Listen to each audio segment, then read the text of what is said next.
Fiance left me due to my cancer diagnosis. I left her destitute. We dated for 4 years and had what I thought was a great relationship. We were both well-established professionals who both owned homes in the same neighborhood and both with daughters in the home. Her daughter was 11, and mine was 16 when we met. We had actually planned to get married, build a house, and raise the two together. We planned the house build because she had recently been diagnosed with a neurological disease that would eventually put her in a wheelchair, and need something ADA-friendly.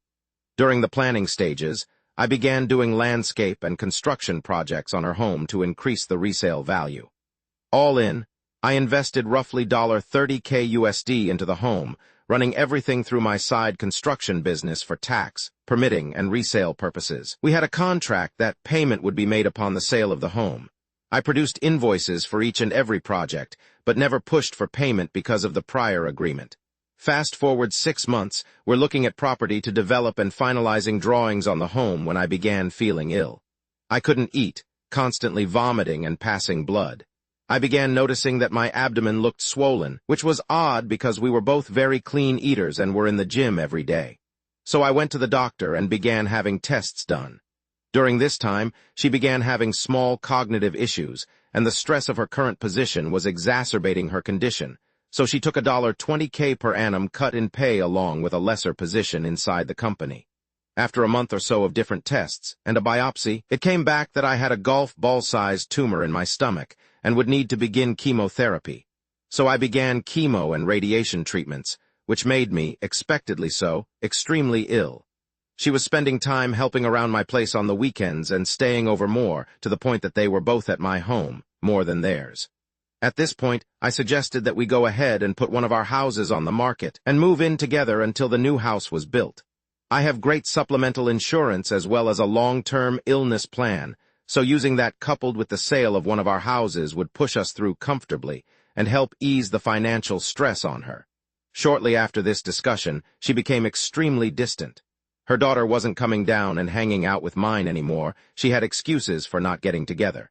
She quit driving me to treatments and stopped staying over. She then dropped a bomb, a sentence that will forever be burned into my psyche.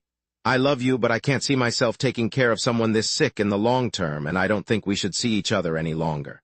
In a text, it broke me, I won't lie. This was the first woman I had ever opened up to and planned a life with since my wife died when my children were 1 and 3. However, I tried to be mature about it. I forced myself to understand her position and to accept what I could not change. I calmly, the next day, gathered all of her things, packed them neatly, loaded them in my truck, and took them to her house to leave on the back porch while she was at work, in order to avoid any awkward exchanges. Walking around the back and under the porch cover, I sat down a box and saw her in her back living room, on the couch having sex with a man that she had introduced to me as a lifelong friend. I had dinner and drinks with this man and his girlfriend. We had gone on vacation with them as well. I never spoke of the incident with her, and simply sent her a text later, explaining that I would leave her things on my side porch to pick up at her convenience. I discovered 8 or 9 months later from his now ex-girlfriend that they had broken up due to him confessing that he had been sleeping with my SO, dating back to about the time we were finishing drawings on the new home. Now I'm pissed. Revenge time. At this point, I had finished chemo and radiation for the time being and was feeling healthier. I was going through some much-neglected paperwork when I ran across the file that contained $32,680 and 0 cents in unpaid, long overdue invoices, which were promptly sent to my attorney to begin lien proceedings on the home. It turns out that I couldn't have done this a moment too soon because she was set to put her house on the market. Coupled with interest over the course of, what was then, 19 months overdue, the invoices were hefty. That, along with the agreement of settling them when the house was sold and attorney fees, left her with roughly $10K after the sale of the home and settling her current mortgage. She promptly had to back out of the purchase of another home and moved in with her oldest daughter, Sil, and 2 grandchildren. She also had to leave her job and begin receiving disability. I ran into her a little over a year ago, and she looked as if she had aged 20 years and was in the wheelchair we had talked about. We chatted cordially but briefly, and I excused myself and went on with my day. A few days later, her younger daughter called me and spoke of my running into her mom and could we hang out sometime. I gave a vague answer, thanked her for calling, and again went on with my day. The ex then called me a week or so later and began apologizing for leaving me as she did. Again, cordial but short, I thanked her for calling and hung up. She began texting, and this went on for several weeks until one she asked if I could ever see us rekindling what we had, to which I replied, "I can't see myself taking care of someone so sick in the long term. Remember the box on your back porch? Did you think that lifelong friend brought that over to you from my house? Good luck to you. Goodbye." Neighbor sued me after harassing my dog for months, lost horribly. About 6 or 7 months ago, my neighbor got a drone. I don't mind people having hobbies, but for some reason he insisted on flying like the biggest jerk possible. He would hover in front of other houses and windows, try to race cars going down the road, and worst of all, he had a habit of flying his drone in my fenced backyard, buzzing over my dog, diving low just over my dog's head before circling around to do it again. My dog isn't small, he's about 70 pounds and a Malamute, but the drone terrified him, and I was worried what would happen if it hit him. I asked my neighbor several times to please not fly in my yard and explained that it was scaring my dog. He basically told me to get lost and laughed in my face. When it still continued, I called the police. Unfortunately, there wasn't much they could do other than ask him to please not fly over my house/property. Finally, in late December it happened. My dog got tired of his shit and managed to catch the drone right as it was diving towards him. He shredded the drone. The thing was just a jumbled mess of wires and plastic. Neighbor was pissed. He stormed over to my house swearing and threatening me, which I ignored. A week later, I got a summons to small claims court. He wanted $900 for the cost of his drone and an additional $300 for supposedly denying him access to his property. The drone sat in my yard for a couple hours before it was retrieved. Screw that. He could have unalived my dog. I don't have kids or a girlfriend. I just have my dog, who is my best friend for the past 7 years. That dog has moved with me 3 times, was there when I graduated college, saw me buy my first house and my first new car. I love my dog. Went to legal advice, got some great help from them.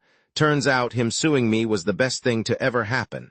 When we got to small claims court, the judge basically laughed away his claims that I had intentionally trained my dog to attack his drone. But little did he know I was prepared. I had dozens of photos of my yard showing it was impossible for him to accidentally fly that low to my dog, videos of him harassing my dog in the past, and I had saved all my medical bills from taking my dog to the vet. $700 for an X-ray. Check. Another $250 to sedate him during. Why not? Don't want him being uncomfortable. Full dental exam with tooth cleaning/repair. $400. Then there was the cost of anti-anxiety meds and a secondary checkup, wet food for a week in case his teeth were hurt, and extra just for good measure. In the end, the asshole ended up owing me almost $2,000, and now is being investigated by the FAA for not having a registered drone and violating several FAA regulations concerning drone flight. Too near an airport, too close to other people, out of sight of operator, and way above the maximum altitude. Enjoy never being allowed to fly drones again. Bad landlord scams his tenants, goes to jail. Many years ago, when I worked for a rent-to-own company in a small town, there was a little apartment complex which we made frequent deliveries to, and just as frequently had to repo from. It had been a motel when it was built, and the owner turned it into apartments by just making doorways in the walls between rooms, putting a kitchen and living room in one and a bedroom in the other. The place was very run-down and apparently pretty inexpensive, and based on a few things customers said, it seemed that the majority of the tenants moved in there for short times. I figured it was because they were waiting for prefab houses to be financed and delivered, since the vast majority of housing in that town was mobile homes. Turns out I was wrong, but more on that later.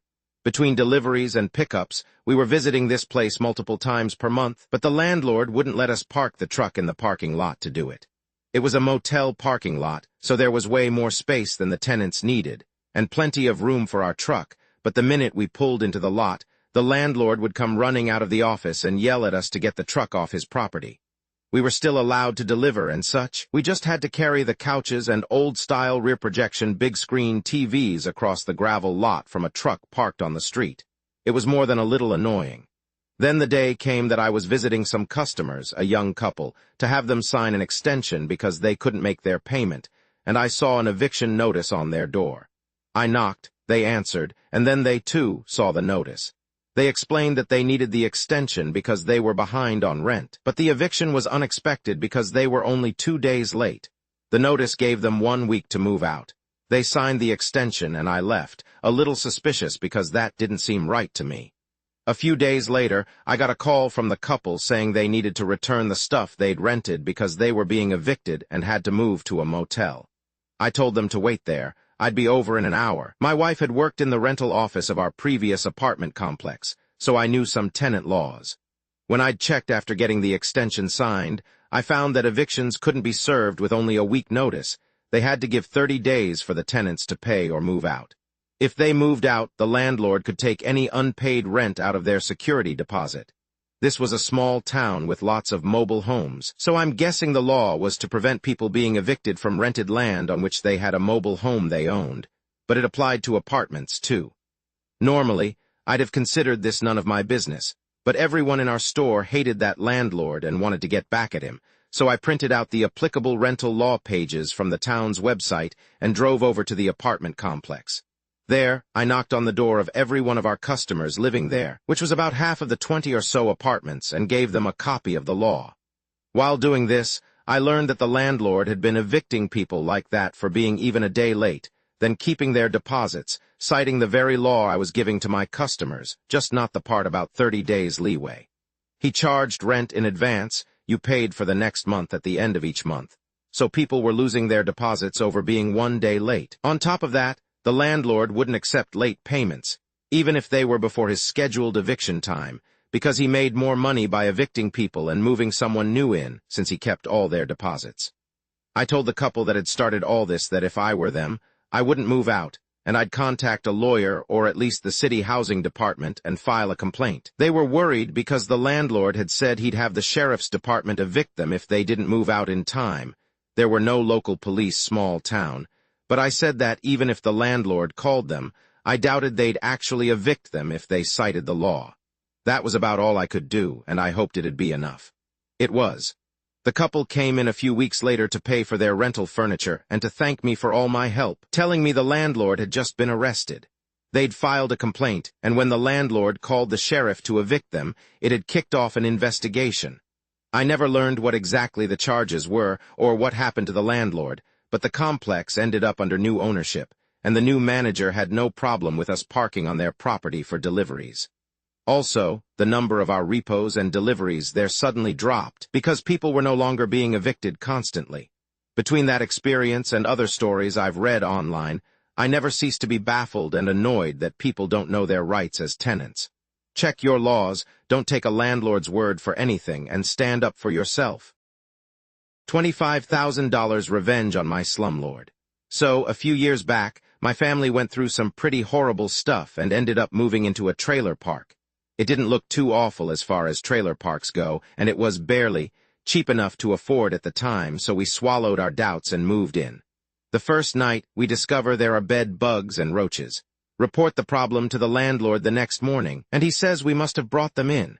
That was our first clue that living there was going to be a problem. Fast forward a couple of years, and we've got roaches that are immune to every poison on Earth. No amount of cleaning can even get rid of the smell of the bugs. Yes, they smell. There's a water leak every couple of weeks, and the landlord just sends a guy out to cut down the existing water hoses and refasten them every time instead of replacing the rotting water lines. Our water heater is falling through the floor. Rats and opossums are coming up through the heat vents in the floor. The ceiling leaks, and there's a spot in the floor where you can stomp and knock power out to half the trailer. It was horrible. Every time we complained or asked for something to be fixed anything, this fat asshole would say it was our fault. He never treated for roaches. We did manage to kill off the bed bugs, but only after spending almost $1,000 and literally steam cleaning every inch of the place. Never fixed the gaping holes in the heating conduits under the trailer, never fixed the leaks in the ceiling. Even being threatened by the health department didn't get this guy off his ass. So, we got another slow leak, this time behind the bathtub. It was a wet winter, so our yard was a swamp anyway. The landlord paid the water bill, and the meters were set up so it was impossible to tell which trailer had the leak, so we decided to just let it leak. All winter long. The first month he was bitching in the office one day about how high his water bill was. By the second month, the leak had started spraying water at the back of our tub, so it was bigger. his water bill went up again. By December, it was obvious there was a big problem, and he called the water company out to investigate. We turned our water off while they were there so they couldn't pinpoint the leak if they pressure tested the lines, which they didn't do anyway, lol. And as soon as they left, we turned it back on. By January, his water bills were so high that his partner came up, thinking he must be embezzling funds from the utility account. They called the water company again, and were told that the only way to fix the problem would be to seal the main water line that ran the entire length of the park. Basically, a crew comes out and blows a high-pressure stream of some chemical that hardens on contact with the walls of the pipe and seals them, and it's a Luwung pipe, lol. The repair estimate was $25,000 for a problem that didn't even exist. For 5 days, the crew was at the park, blowing this funk into the pipe and checking to see if they had fixed the leak. We waited until the entire length of the pipe had been coated, then fixed the leak ourselves. It cost us $14. Subscribe for more, and as always, trust us.